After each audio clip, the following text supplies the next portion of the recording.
everybody, welcome to Jacob's Quest, and tonight I just finished watching Ahsoka episode 3, and wow, I am still really happy with this show. This was definitely a shorter episode, and it was kind of rumored that it was going to be, and I can see some people being a little disappointed in that.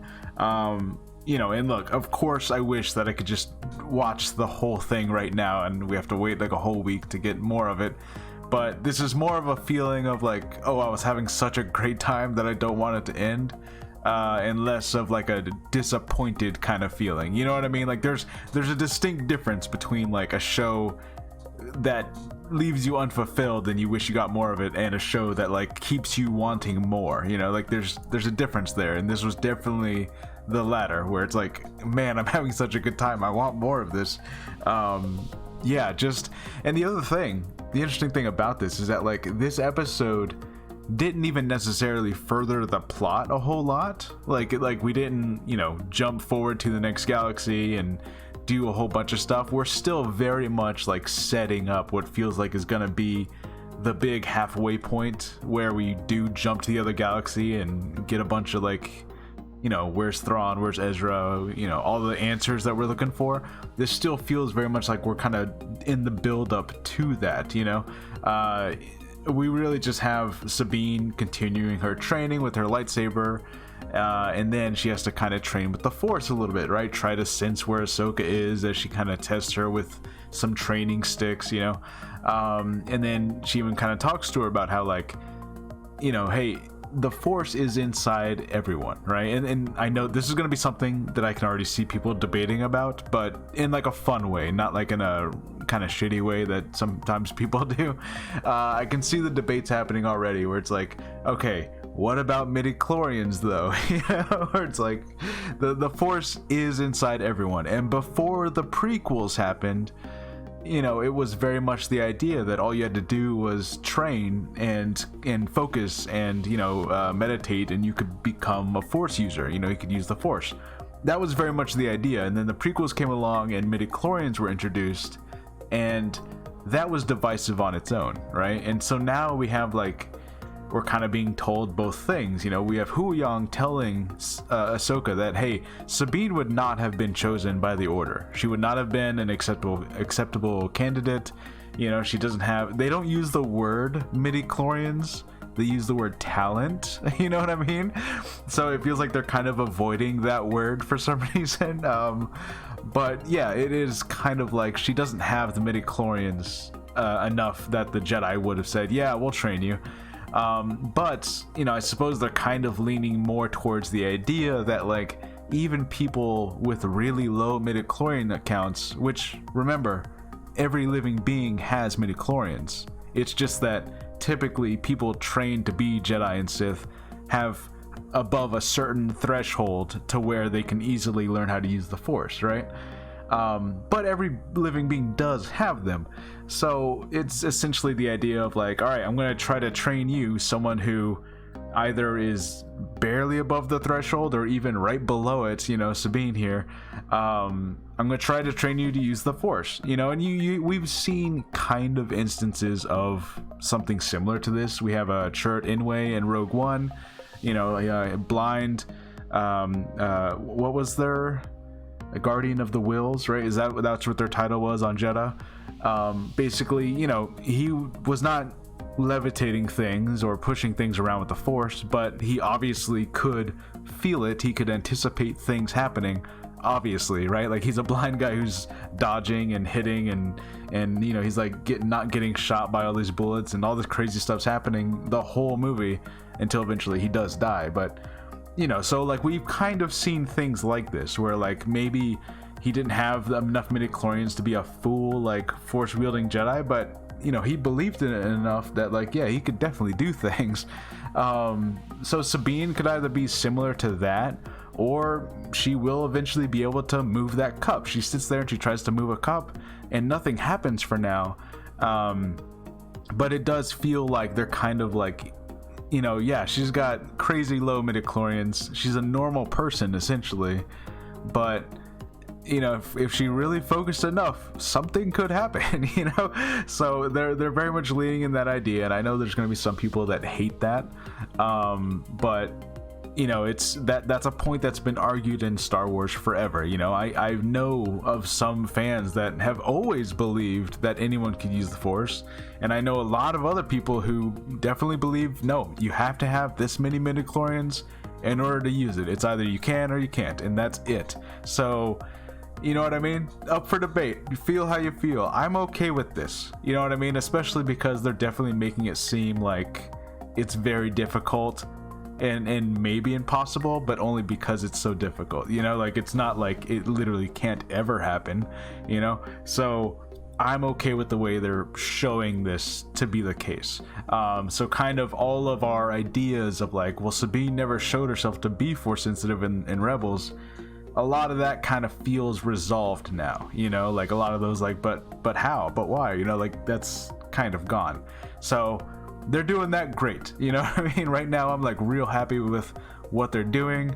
So if one day she does manage to push someone away, I'm gonna be okay with it. I feel like they've set this up now to where I'm like, okay, you can do this, you know, like it makes sense now that you could do this because you're essentially a normal person who really tried. And I'm okay with that.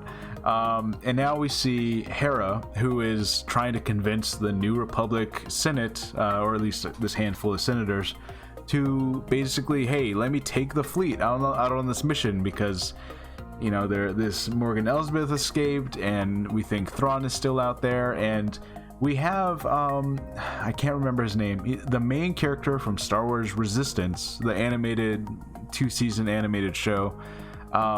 His father is a senator in the New Republic, and obviously Resistance takes place like during The Force Awakens. He shows up here, the father, the senator, and he is just an ass this whole time. He's constantly like, oh, Hera, you're just trying to go look for Ezra Bridger. You're trying to use up New Republic resources that could be better spent elsewhere because you're so desperate to find Ezra Bridger. And she's like, well, okay, well, first, yes, you know, like, you didn't even fight in the war, guy, you senator person.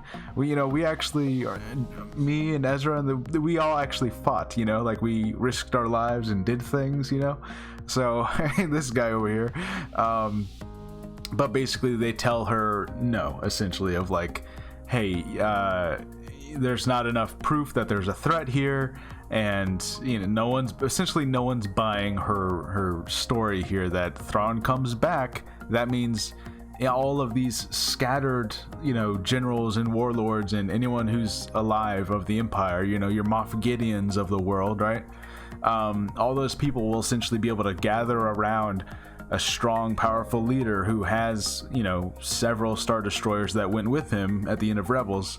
So no one's buying her story, you know. It's all just like that bureaucratic red tape, and none of these politicians are listening, you know, like we've seen this before, but like that's just how it is, right? And so it's, you know, and a lot of people have pointed out how like they're definitely planting the seeds of like, gee, how did the First Order ever come back? Well, it's because these people are in charge, you know. It's people like this, you know, the senator dad over here who's, you know, either he's really corrupt, which is definitely possible, especially if you've read Star Wars Bloodlines, which I recommend you read. It's a story right before The Force Awakens. It's about Leia in the Senate of the New Republic and having to deal with the whole political situation there. It's really fascinating. You got to read that book. But in any case, yeah, it's very much feels like what we saw in this episode, where it's like, God, some of these guys are corrupt, or you're just inept, and you're not listening to what the obvious potential threat here is. And of course, it's all going to come back to bite us in the ass, you know. Thrawn's going to come back, and it's going to be a big problem.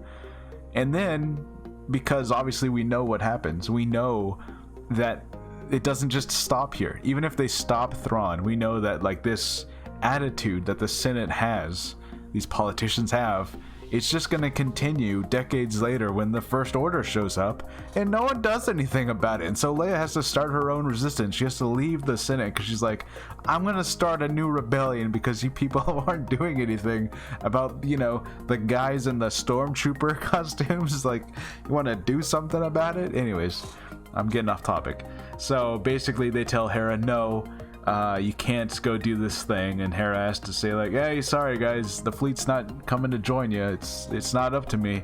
But then as Ahsoka and Sabine are entering the system to where Morgan Elsbeth is, they get attacked. We have Merrick and Shin Hati, and they are with a bunch of other masked goons. I feel like I've seen these guys before. I just can't quite place where I've seen them before.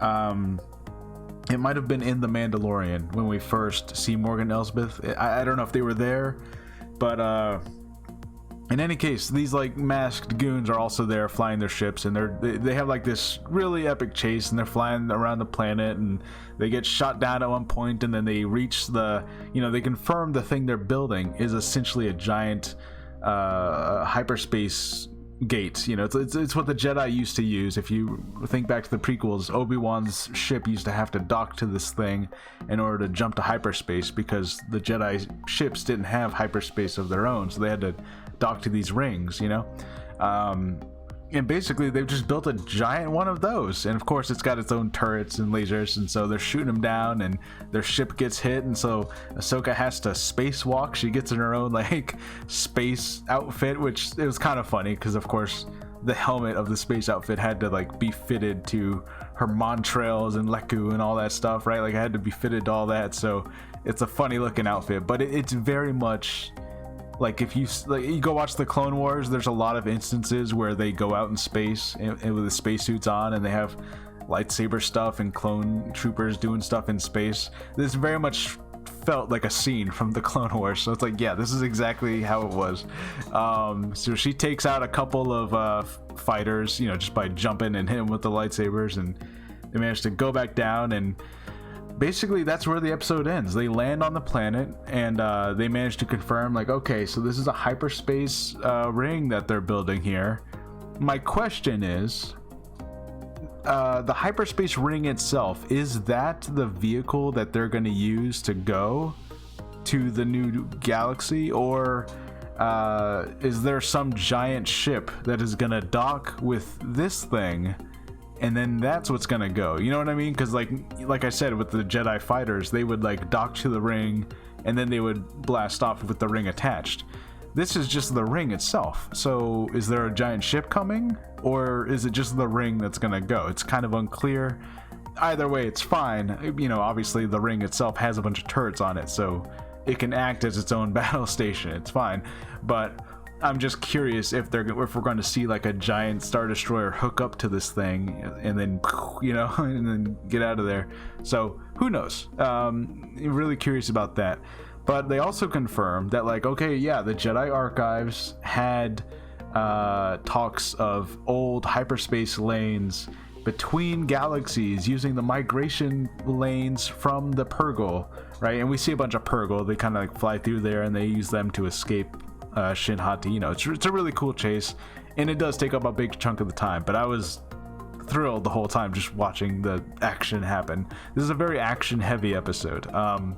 Anyways, so they do confirm that it's the migration patterns of the Purgle, which was a lot of people's theories about like, well, why are the Purgle on the star map? It's like, okay, these are the migration patterns. That makes sense now. And basically, yeah, just like how the Purgle were originally the ones, how they inspired people to make hyperdrives in the first place. And it makes sense that like some of the really early stuff, in order to even get to another galaxy, it's like, yeah, we just kind of followed the Purgle. There they go. And that's a new hyperspace lane right there. So that's pretty cool. So this is stuff that has happened before, basically, just like how we got it confirmed that whatever this star map location was built by an ancient people from a different galaxy.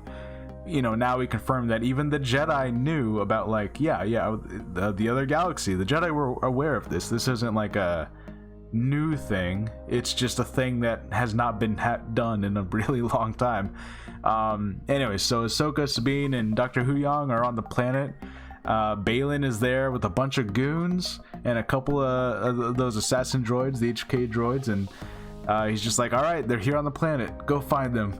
And that's where we leave things. So, you know, next episode, I imagine there's going to be some big confrontation here on the planet. Oh, and we see Jason Syndulla, by the way.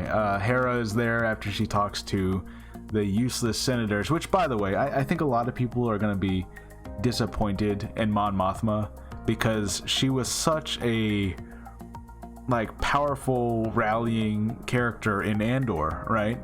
Only now it's like she's surrounded by kind of these useless other senators and politicians, and because she's playing the politics game, she kind of just has to let them have their say, even if you can see it in her face. You can see it in Mon Mothma's face that she knows that this is wrong. She knows that she should send help and let Hera do her thing, and like she's right about Thrawn. Like Mon Mothma obviously knows that. You can see it in her eyes during this scene, but because she's surrounded by these people and the government is brand new, you can't like have all this, you know what I mean? Like all these senators have to vote on it. We all have to agree on something like this.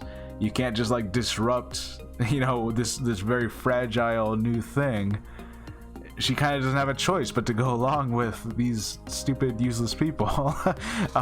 So I feel bad for Mon Mothma, but also it's like, man, remember when there was an empire and you could be like this really strong person who's like, yeah, screw all you people, or be like real secret and deceptive. Like, who knows? Maybe Mon Mothma will, in very secret, be like, okay, Hera, just go take a couple ships. You can't take the fleet, just go take a couple ships. We'll say that you did it on your own and I don't know anything about it, but just go, just do it, you know? Maybe she'll be really cool and have it like on the down low, you know, but I don't know. But yeah, we saw Jason Syndulla there, and by the way, there was a Lego release of Jason Syndulla, you know, before the show came out, and I thought he had brown hair, so I was kind of like, everyone's like, okay, so he doesn't have the weird cartoony short green hair that he had at the end of Rebels. He does have green hair. It's just a really dark green hair, so I guess that was just a bad image of the Lego, I guess. But so there you go, there's your continuity. There's Jason Syndulla. He exists, he has green hair.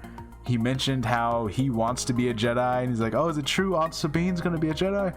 You know, so, you know, Jason Syndulla, obviously Kanan's son, could very much be a Jedi. You know, he won't have as much trouble as Sabine is having. He could easily just start using the Force, right?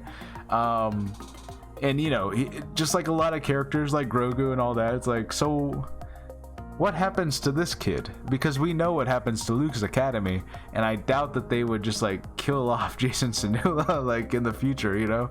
So something happens there. Eventually they will get to that story, I'm sure. You know, it'll probably be several shows, several novels from now.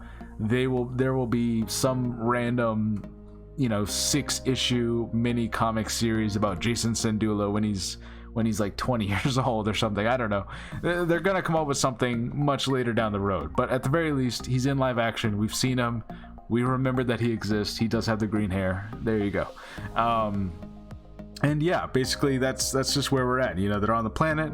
We got more information as to specifically what this hyperspace ring is, and as you can see from the trailers, you know, Ahsoka and Bayla are going to have this big confrontation. Sabine and oh man, I'm forgetting her name. Is it Shin? Anyways, there's going to be another confrontation in the woods at this monument. So stuff is going to happen next episode for sure. And this was just, I don't know, this did feel like a really short kind of break episode where we were given a little bit of plot stuff. Some things that we theorized about were made more clear. And it was just a very action heavy episode. Lots of chases, lots of shooting, some lightsaber training, you know, like everything. This was more of a clarity episode of like, okay, let's clear up some of the answers. Yes, Sabine is going to be trained to be a force wielding Jedi, but it's going to be real difficult for her to do that. You know, yes, Jason Syndulla does exist. He is going to be in the show. He's right over there. You know, all that stuff, we kind of like just got confirmation. Like, yes, it's a hyperspace ring. Yes, the New Republic Senate really sucks, and that's very much on purpose. They're horrible and they suck. You know, so I saw a lot of people kind of like upset at the New Republic during the Corellia thing of like, wow, all these people are just working for the New Republic, and Hera calls them out on all that. She's like, yeah, I don't think long live the Empire is the kind of loyalty we want in the New Republic. And you know, it's like, yeah, these politicians just suck. That's just how it is. So it's like, you know, you fought this whole rebellion for a new republic, which meant a return to, you know, squabbling corrupt politicians with red tape bureaucracies keeping you from doing things that need to be done in order to, you know, stop a war or catch a bad guy, you know, like all kinds of stuff. So yeah, just interesting. Like, it's very much on purpose, so there you go. Anyways, I'm still very much loving this show. It's just it doesn't just feel like Rebels or just feel like Clone Wars. Like, it feels somehow nostalgic without being like constantly over the head with like, oh, remember this, remember this, remember. It's not nostalgic in the way that like it just points things out that you remember or just name drops a bunch of stuff. It's more that it feels nostalgic in the way that like it feels like I'm watching something that has always existed in the franchise. You know, like it somehow, this feels like it has existed for the last 30-40 years, and yet I'm watching it for the first time. You know what I mean? It's like I just discovered this, and you're like, oh, there's like this long lost movie, and somehow like no one's ever talked to me about it, and I didn't know it existed, and I blow the dust off, I put the old VHS tape in there, and there you go. It's like I'm experiencing this thing for the first time, but it feels like it has always been there. It doesn't feel like something new, you know? That's the best way I can describe it. Anyways, yeah, I am so happy. I'm so happy right now. Last thing. Merrick, let's talk about Merrick. So Merrick is there. We hear him talk, you know, and it's just kind of a muffled like, oh, I can't see the Jedi, you know, like he's kind of talking, but it's a deep muffled voice. Look, I'm trying to dissuade people a little bit from the idea that it absolutely is Starkiller, or it absolutely is Barriss Offee, or some big twist cameo, kind of like, oh, shocker, like it's big reveal, it's this person the whole time, right? And I understand why people naturally jump there. I did too, you know, like before the show even started like a year ago, I was like, oh, maybe it's Ezra, right? That seems like an obvious twist to do. But my thing is, the dangerous thing about this is that like they put a character in a mask. Naturally, that's going to make people curious as to what's beneath the mask, you know?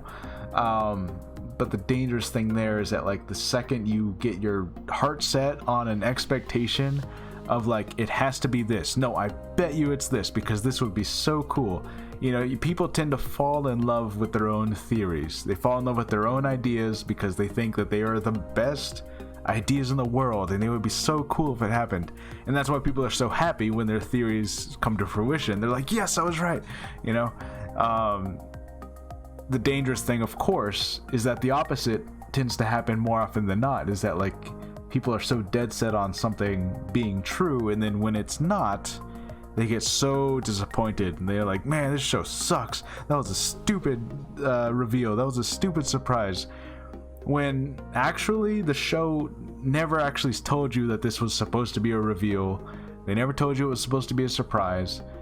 This could literally just be an Inquisitor wearing a mask, because we've had several Inquisitors who just wear masks and we never see their face, and that's just what their character looks like, you know? They just look like this cool armored guy with a mask on, and it's never been a thing, you know? But now it's like a thing, you know? Now a lot of people are expecting there to be a reveal, and there might not be, you know? Maybe there will be. I could be wrong, and you know what? If I'm wrong, and then if it's a cool reveal, then I'll be happy just like everyone else. I'm just trying to like, you know, I wish people would kind of like take a second, maybe put on the brakes a little bit, just be like, it could be nothing though.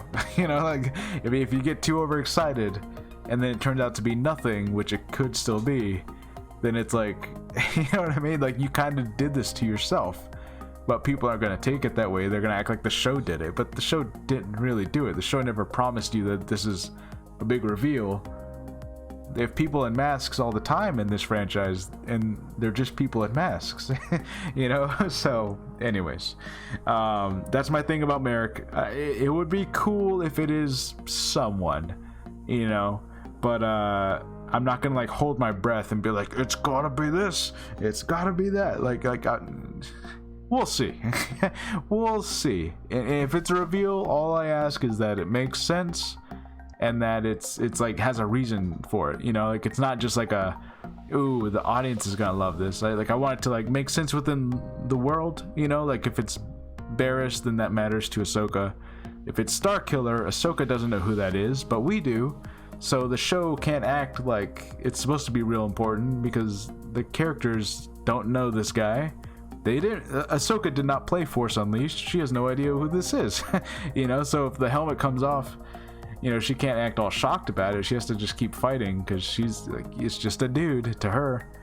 To us, we'll be like, oh my god, it's that video game from 2008. Oh my god. You know, so I don't know. That's my thing. It's just I don't want people to.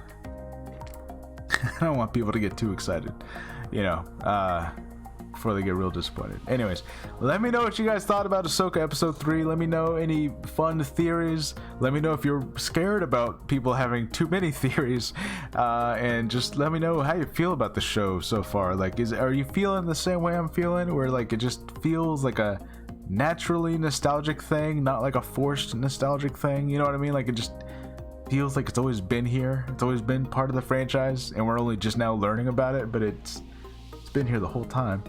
Anyways, let me know what you guys think, and I'll see you guys later. Bye.